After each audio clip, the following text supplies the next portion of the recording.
Hey everybody, this is my Haven Call of the King Let's Play. This is part 30, which means this is heading into territory to be one of my longest Let's Plays. In fact, I think this is officially my longest Let's Play.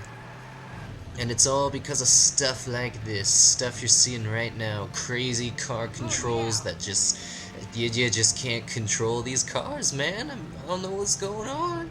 I don't know what's going on with these crazy car controls, but they keep putting these cogs right next to the cliffs, and you're like, hey, I don't want to drive that close to that cliff. I mean, let's be honest. Would you really drive that close to a cliff in real life? Now, I know this is Haven, and Haven's pretty freaking crazy. Haven's done some crazy stuff in his days. Jumping through floors, riding jetpacks, and shooting giant flame dragons with water guns. That's some pretty crazy stuff, if you ask me.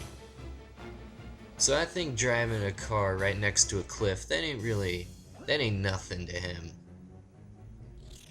And this right here, he's about to take on an entire just room. It's like the arena all over again, except this time it's in a giant evil facility, which isn't really that evil because this is actually the Mount of Size. Yes, the Mount of Size, what this entire game has essentially been building to. Haven has been dreaming for years now about the mountain with the eagle and the bell.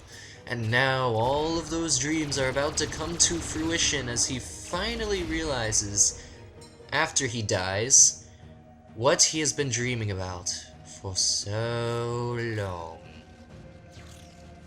And you know, the Mount of Size isn't exactly what I think he might have expected. I mean, look around. This looks just like one of Vetch's big corporate headquarter things with torture devices and stuff. But no, I mean, this is just a random room that is just preventing you from getting to the top of the mountain quickly. That's the only purpose that this room serves. It just prevents you from getting to the top of the mountain. And it's just cluttered. I mean, how did they pass all of their safety violations? How did they not get cited for safety violations? I mean, look at how many little androids and how many big androids. And they're not really androids. They're more just like droids. But I mean, look at them, all walking around, all scuttling about. You gotta wonder. I mean, how are these buildings up to code? How are you supposed to get to the fire escapes in a timely fashion? I mean, if I had a couple of friends in here who are all walking around and we're just like chilling, we're going, oh, did you see Moonrise Kingdom? Oh yes, I did see Moonrise Kingdom. I thought it was a very pleasant foray into what you can do with film. And then we're just walking around, and I'm walking around with my really pretentious friend apparently, who talks really snootily, and then all these droids just come out of nowhere, and they're like, we're gonna kill you now. And I'm like, man, that's just not cool. I really didn't want to be killed today. And the droids are like, well, we're droids. We kill people. That's what we do. That's like our primary function. I mean, you look at all these droids, and you have to understand, they don't have any function other than to kill. To maim and to kill. They have so much weaponry on them. Like, they don't run out. They don't run out of weapons. Never. That just doesn't happen. And I mean, that goes for all video games, really. You know, enemies that you face, they're just not gonna run out of ammo anytime. Ever. So it's kind of a pain in the ass. But more towards what I was talking about just a second ago, which is that this building is clearly not built to any kind of building safety code that, you know, we would theoretically use in our lifestyles. I mean, jeez, they're shooting everything. The safety precautions aren't very safe at all. I mean, I can understand put a camera around, put a few security droids here and there, but geez, they're just I guess they're coming out of the walls or something? Or maybe they're just popping out of the floor. Some of them just appear to be just vaporizing out of thin air. They're just going, whoop, here I am, I'm a droid, I'm gonna kill you. And I don't even understand the physics behind that. I mean, matter is neither created nor destroyed. So, unless they've figured out some kind of crazy way to harness dark energy and dark matter and stuff like that, and you know, those are just details I do not want to get into, because that's getting into realms we just can't possibly understand.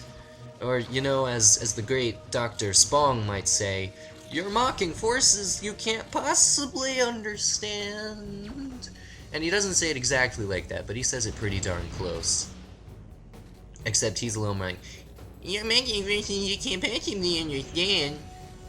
Yeah, that's actually pretty close. I think I did a good impression right there. Maybe I should become an impressionist instead of a video game commentator. I think that is a very good lifestyle choice, because all impressionist comedians really make it far. You know, think about Master of Disguise, and how that entire movie is based off the concept that one guy can do a lot of impressions. And you know, Dana Carvey, he went places.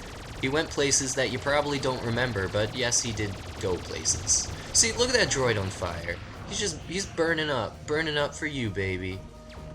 And I just quoted a Jonas Brothers song, so now you know that I'm freaking out. You know I'm really freaking out right now. So, since I've pretty much run out of things to say, since this room just basically is killing droids just over and over again, and there's not much more beyond that, I might as well talk about life a little bit. You know, life, that little spectrum in which we all participate. That great big paintball game in the sky. That doesn't really happen in the sky, it happens more on the land. Yes, it is that great paintball game on the land that only a few of us participate in, because some of us don't like paintball that much, because we get welts when we play paintball, and welts are not things that go away easily, unless you start rubbing steak all over them. And, I mean, that's just gross. I don't like rubbing steak all over my body. I'm sure there are people like that, and I'm not gonna judge those people, because I'm sure there's some very pleasant people who like taking raw meat and just slathering it all over their body, all over their sweaty bits and all that. But that's just something that I can't do. I'm sorry, I'm not gonna slather raw meat over my sweaty bits. That's not the way I roll, guys.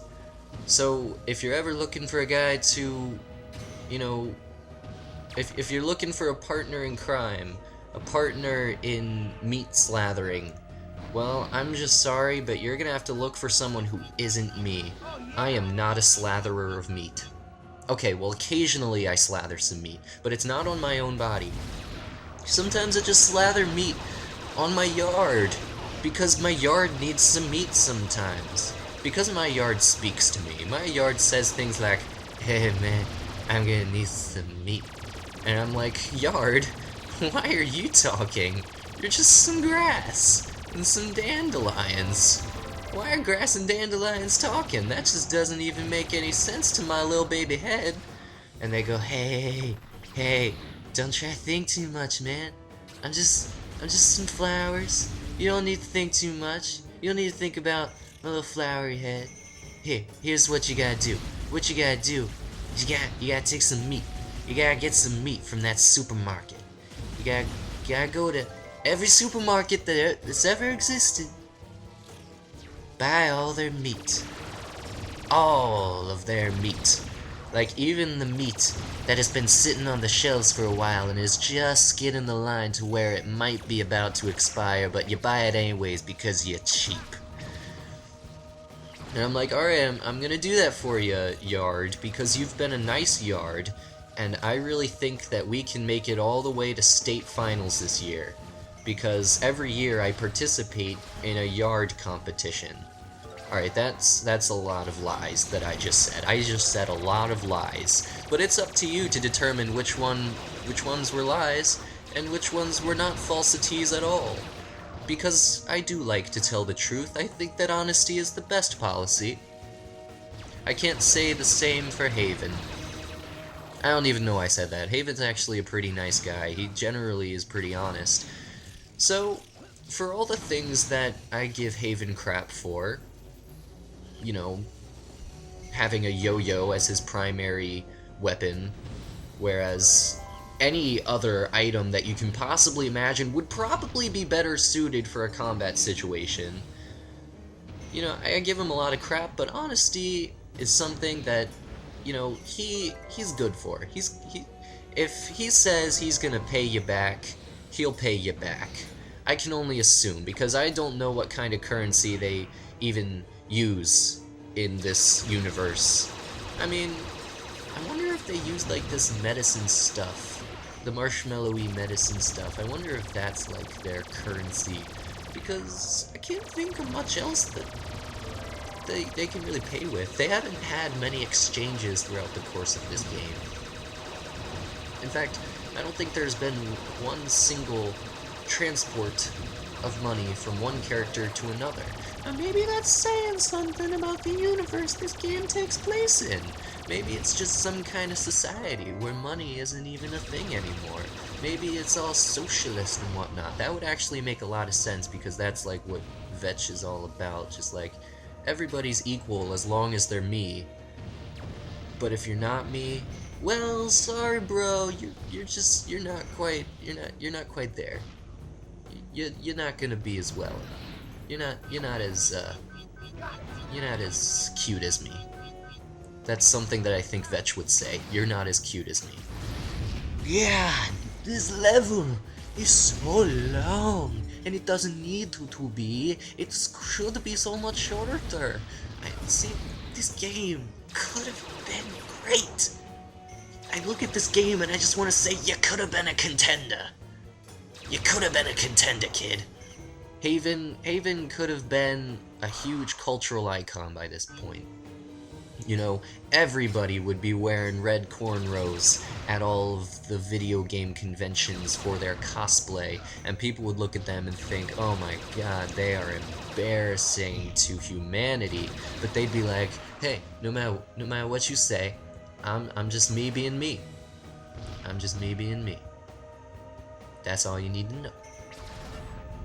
So anyway, we're getting pretty close to the end of the level. I know that because I am in control of everything, and I can see exactly where I am. See, because I'm editing the video, I'm looking at my timeline as I edit, and I can see exactly where I am, and I'm just a little bit less than a minute away, and you could probably tell that just by looking at your YouTube counter. So I guess we're just as in control as one another. What an interesting turn of events. Anyway, once this bird takes me out of this giant glass window, that's about where I'm gonna leave off, so I'm gonna see you next time, where I actually call the titular king. See you later, guys. Thanks for watching.